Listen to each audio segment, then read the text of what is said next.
Hello बच्चों, मैं हूं विशाल सर। एलबीएस शिक्षण संस्थान में आपका स्वागत है। चलिए, रासायनिक विज्ञान के टॉपिकों में कक्षा 12 के टॉपिकों में हम और आगे बढ़ते हैं।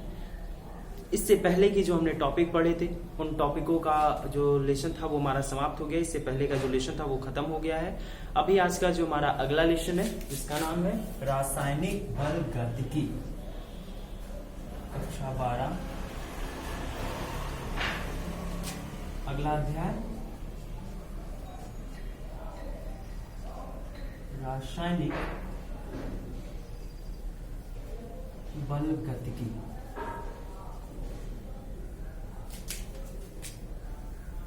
इंग्लिश में इसको कहते हैं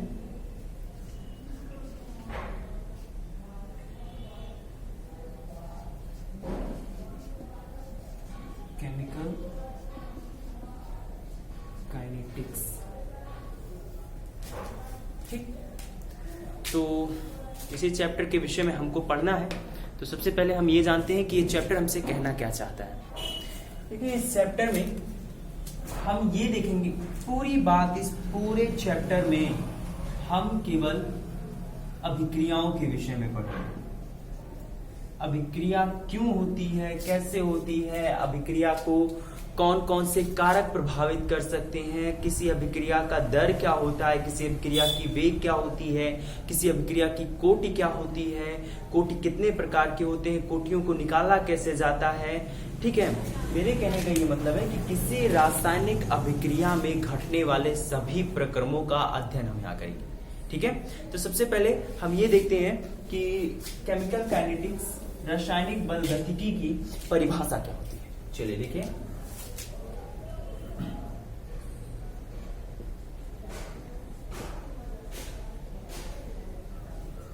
रासायनिक बल गतिकी।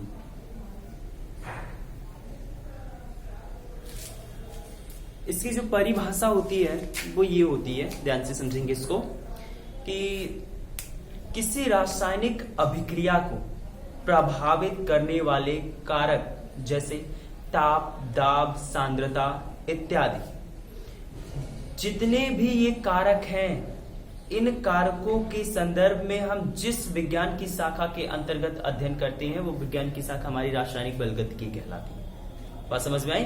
ठीक है, मतलब किसी अभिक्रिया का वेग कैसा है, उस अभिक्रिया की दर कैसी है, उस अभिक्रिया की कोटि कैसी है, वो अभिक्रिया किन किन कारकों से प्रभावित हो रही है, इन चीजों का अध्ययन, इन चीजों की जानकारी हम जिस विज्ञान के अंतर्गत करते हैं उस विज्ञान को कहते हैं रासायनिक बल गतिकी। बात समझ में आ रही है? ठीक है, अब इस रासायनिक बल गतिकी में जो सबसे पहला चीज पढ़ेंगे वो हमारा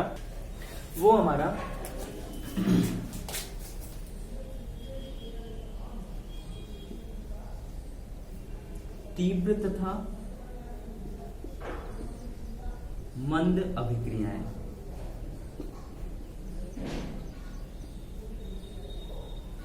तीव्र तथा मंद, ये पहला टॉपिक है इस चैप्टर के अंतर्गत। लेकिन इस पहले टॉपिक को समझने से पहले हम थोड़ा सा जानते हैं अभिक्रियाएं क्या होती। चलिए देखिए,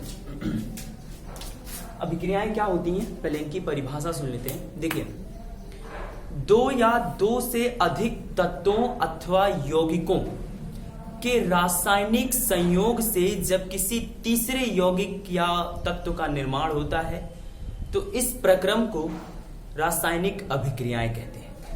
ध्यान से समझेंगे,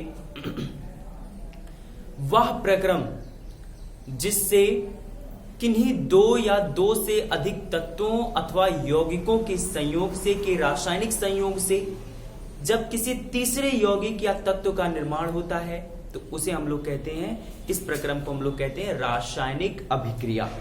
क्या कहते हैं? रासायनिक अभिक्रिया कहते हैं। अब रासायनिक अभिक्रिया के रेफरेंस में आपके जो तत्व या यौगिक आपस में क्रिया करते हैं इन्हें हम लोग अभिकारक या अभिकारी पदार्थ कहते हैं। एज एग्जाम्पल मान लेते हैं A+B गिव्स आउट प्रोडक्ट। ये एक रासायनिक अभिक्रिया हो रही है। इस रासायनिक अभिक्रिया में ये दो लोग, सपोज दैट या एलिमेंट है या फिर यौगिक है, कंपाउंड, अगर ये दोनों आपस में अभिक्रियाएं कर रहे हैं तो इन्हें हम लोग अभिकारक कहते हैं। क्या कहते हैं? अभिकारक। और यहां पे जो मिलता है इसको हम लोग उत्पाद कहते हैं। बात समझ में? और इससे पहले के चैप्टर में उत्प्रेरक क्या है वो हमने बताया, तो अगर जरूरत पड़ेगी तो यहाँ पे उत्प्रेरक बीच में होता है। तो ये जो दोनों होते हैं ये दो हो सकते हैं, दो से अधिक हो सकते हैं, ये दोनों तत्व भी हो सकते हैं, ये दोनों आपके यौगिक भी हो सकते हैं। बात समझ भाई? ठीक है, तो ये आपके कोई भी हो सकते हैं। तो जब ये दोनों आपस में क्रियाएं करते हैं तो क्रियाओं के करने से एक प्रोडक्ट बनता है।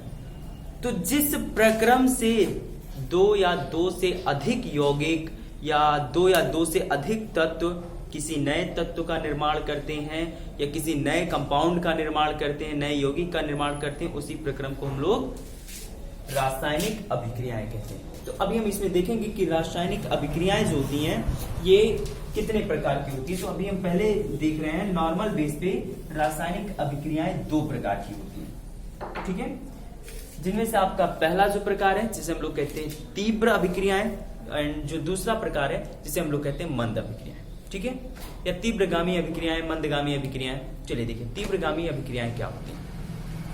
वे रासायनिक अभिक्रियाएं जिनकी चाल बहुत अधिक होती है, मतलब वो अपने प्रोडक्ट का निर्माण बहुत शीघ्रता से करती हैं, यानी इनकी रासायनिक अभिक्रिया बहुत तेजी से होती है, इतनी अधिक तेजी से होती है कि इनके कितने समय में यह अभिक्रिया हुई इस चीज को हम नहीं ज्ञात कर सकते हैं। बात समझ में? ठीक है, तो तीव्र अभिक्रियाएं क्या होती हैं? वे अभिक्रियाएं जिनकी स्पीड, जिनकी चाल बहुत अधिक होती है, बहुत तीव्र होती है, ऐसी रासायनिक अभिक्रियाओं को हम लोग तीव्रगामी या तीव्र अभिक्रियाएं कहते हैं।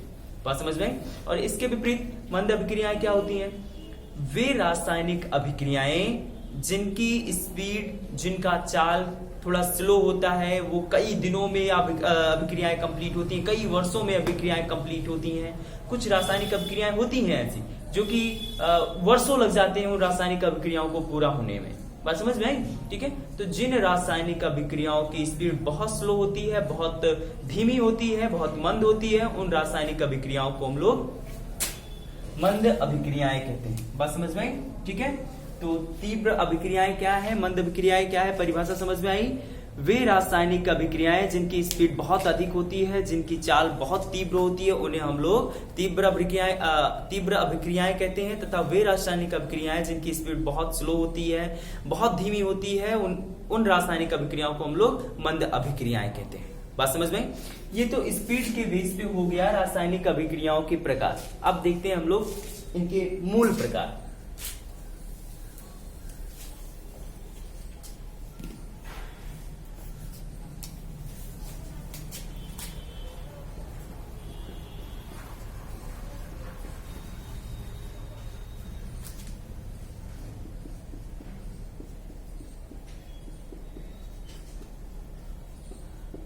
रासायनिक अभिक्रियाओं के प्रकार। तो रासायनिक अभिक्रियाएं मूल रूप से दो प्रकार की होती हैं। पहला जो होता है जिसे हम लोग कहते हैं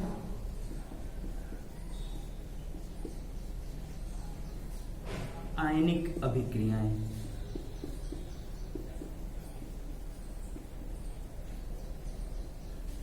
एंड जो दूसरा होता है जिसको हम लोग कहते हैं आणविक अभिक्रियाएं।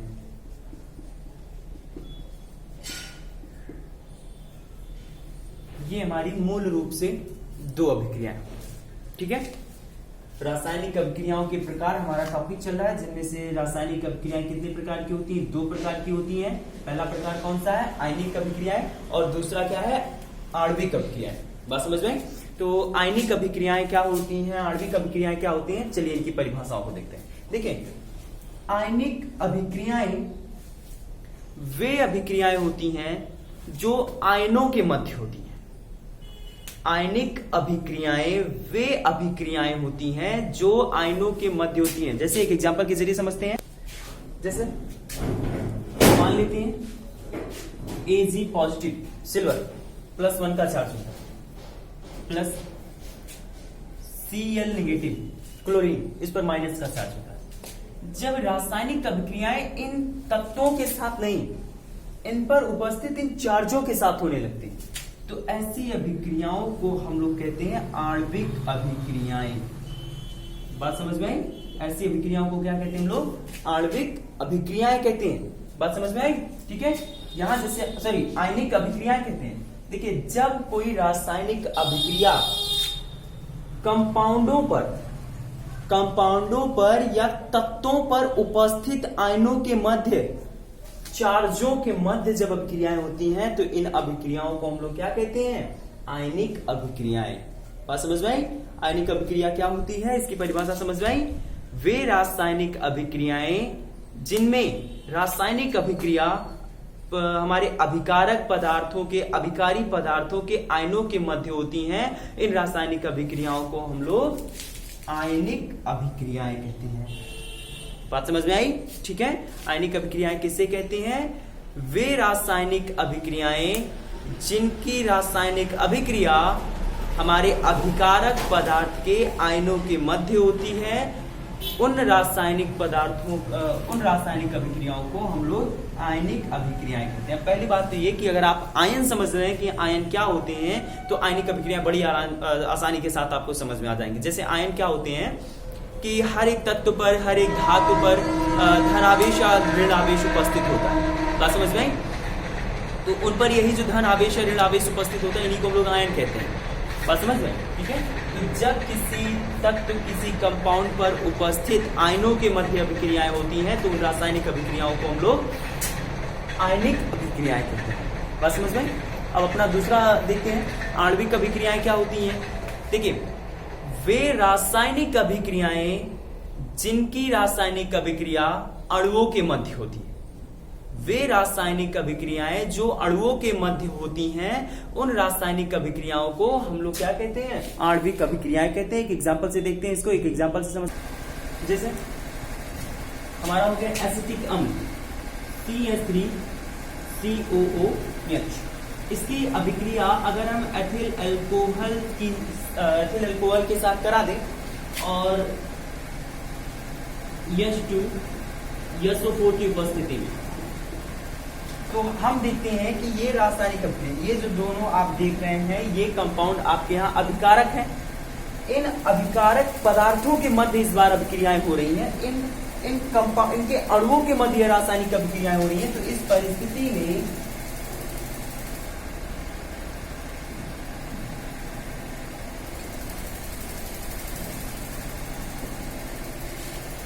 परिस्थिति में ये जो रासायनिक अभिक्रियाएं क्या कर रही हैं? अणुओं के मध्य हो रही हैं। तो वे रासायनिक अभिक्रियाएं जो अणुओं के मध्य होती हैं, उन रासायनिक अभिक्रियाओं को हम लोग क्या कहते हैं? आणविक अभिक्रियाएं। अच्छा, आणविक अभिक्रियाओं में और जो आयनिक अभिक्रियाएं, इन दोनों में एक और डिफरेंस थोड़ा समझते हैं। देखिए, आयनिक अभिक्रियाएं बहुत तीव्रगामी होती हैं।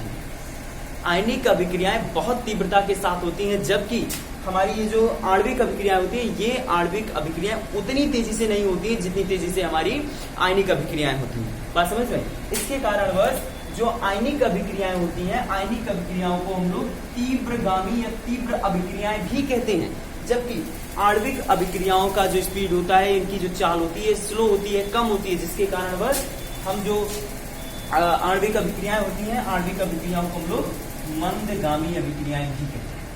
बात समझ में आई? ठीक है। तो तीव्रगामी अभिक्रियाएं किसे कहते हैं? आणविक अभिक्रियाएं किसे कहते हैं? वे रासायनिक अभिक्रियाएं जिनकी अभिक्रिया अणुओं के मध्य होती है।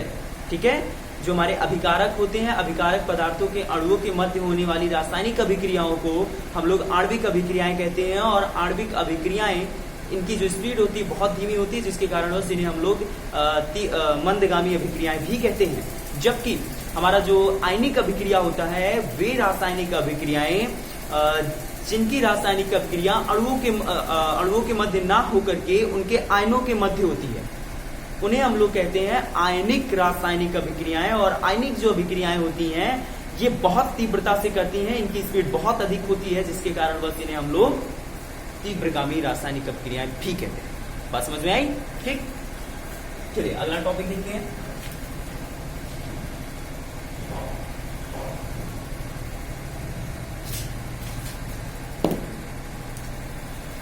हमारा अगला टॉपिक है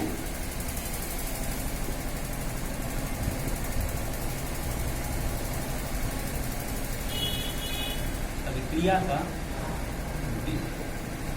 क्या होता है अभिक्रिया का वेग? चलिए इसको हम समझते हैं। चलिए देखिए, अभिक्रिया की वेग किसे कहते हैं, इसकी परिभाषा हम सुनते हैं पहले। देखिए, एकांक समय अंतराल में या एकांक समय में किसी रासायनिक अभिक्रिया के अभिकारक अथवा उत्पाद की सांद्रता में हुए परिवर्तन को रासायनिक अभिक्रिया का वेग कहते हैं। एक बार लैंग्वेज को फिर से देखिए। एकांक समय में किसी रासायनिक अभिक्रिया के उत्पाद या रासायनिक अभिकारक की सांद्रता में हुए परिवर्तन को अभिक्रिया का वेग कहते हैं। बात समझ में आई? मान लेते हैं कि किसी रासायनिक अभिक्रिया में डेल्टा टी सूक्ष्म समय अंतराल में जो हमारा अभिकारक है या उत्पाद है, इसकी सांद्रता में यक्स का परिवर्तन हो रहा है, तो उसकी उस रासायनिक अभिक्रिया की वेग जो होगी D d t of x. तो उस रासायनिक अभिक्रिया की जो वेग होगी वो कितनी होगी? D d t of x. कैसे होगी? जरा परिभाषा पर एक बार फिर से ध्यान देते हैं। परिभाषा में मैंने आपको बताया कि एकांक समय अंतराल में किसी रासायनिक अभिक्रिया के उत्पाद अथवा अभिकारक की सांद्रता में हुए परिवर्तन को उस रासायनिक अभिक्रिया की वेग कहते हैं। देखिए, एकांक समय अंतराल का मतलब ये हुआ कि जिसके लिए एकांक का इस्तेमाल किया जा रहा है उस राशि में संपूर्ण समय से भाग कर दिया जाए, तो वो वैल्यू एकांक की मिलती है हमको। तो यहाँ पे मान लेते हैं एक सूक्ष्म समय अंतराल डेल्टा टी में हमारे उस रासायनिक अभिक्रिया के अभिकारक या उत्पाद में स्मॉल यक्स का परिवर्तन हो रहा है। तो इस परिस्थिति में रासायनिक अभिक्रिया के उत्पाद में हुए परिवर्तन को, यही परिवर्तन तो हो रहा है लेकिन एकांक समय अंतराल में, और एकांक के लिए अगर आप कुल समय अंतराल से भाग कर देंगे तो ये जो वैल्यू मिलेगी ये डी डी टी ऑफ यक्स या d x by d t, इसी को हम लोग कहेंगे अभिक्रिया का वेग। इसी को हम लोग क्या कहेंगे? अभिक्रिया का वेग। इसका हमको एक फॉर्मूला भी निकालना है और वो फॉर्मूला है डी डी टी। इसी फॉर्मूले को हमको प्रूव करना है, तो इस फॉर्मूले को हम लोग कल प्रूव करते हैं। एक बार अगेन अभिक्रिया का वेग क्या होता है इसकी परिभाषा देख लीजिए। देखिए, वे एकांक समय अंतराल में किसी रासायनिक अभिक्रिया के किसी रासायनिक अभिक्रिया के उत्पाद तथा अभिकारक में हुए परिवर्तन को, उनकी सांद्रताओं में हुए परिवर्तन को हम लोग क्या कहते हैं? अभिक्रिया का वेग कहते हैं। यहाँ एक एग्जांपल से समझते हैं कहना क्या चाह रहा है ये परिभाषा। जैसे मान लीजिए A plus B gives out product. आपकी ये रासायनिक अभिक्रिया चल रही है। अब इस रासायनिक अभिक्रिया में ये आपके अभिकारक हैं, ये आपका अभिकारक हो गया और ये उत्पाद हो गया। देखिए, दोनों में से अगर किसी एक में भी अगर अभिकारक में परिवर्तन हो रहा है तो अभिकारक में परिवर्तन होने का ये मतलब है कि जरूर वो उत्पाद में कन्वर्ट हुआ है। बात समझ में? तो किस में कन्वर्ट हुआ है? उत्पाद में कन्वर्ट हुआ है। और अगर उत्पाद में परिवर्तन हो रहा है तो इसका मतलब वो अभिकारक में परिवर्तन हुआ होगा, तभी ऐसा पॉसिबल है। बात समझ में? अब जैसे मान लीजिए कि ए और बी की कुल मात्रा जो है ये मान लीजिए आपकी यहाँ पे यक्स मोल पर लीटर है कुल मात्रा। ए प्लस बी अभिकारक है, अभिकारक की कुल मात्रा कितनी है? यक्स मोल प्रति लीटर। कुछ समय के पश्चात इसमें से स्मॉल ए मात्रा निकल गई और स्मॉल ए जो निकलेगा वो किसमें बदलेगा? प्रोडक्ट के रूप में। तो यही कहा जा रहा है कि एकांक समय अंतराल में किसी रासायनिक अभिक्रिया में अभिकारक की सांद्रता या उत्पाद की सांद्रता में हुए परिवर्तन को, अरे भाई जब यहाँ से ए नहीं निकला था तो यहाँ प्रोडक्ट क्या था, 0 था, लेकिन जैसे यहाँ से एक्स में से ए निकला वही ए यहाँ क्या आ गया, प्रोडक्ट के रूप में आ गया। यही आप देख रहे हैं कि इनकी सांद्रताओं में परिवर्तन हो रहा है। और जब किसी रासायनिक अभिक्रिया में एकांत समय अंतराल में किसी अभिकारक या उत्पाद की सांद्रता में परिवर्तन होता है तो इसी परिवर्तन को हम लोग उस रासायनिक अभिक्रिया का वेग कहते हैं। ठीक है, तो आज के लिए बस इतना ही, शेष पढ़ते हैं कल।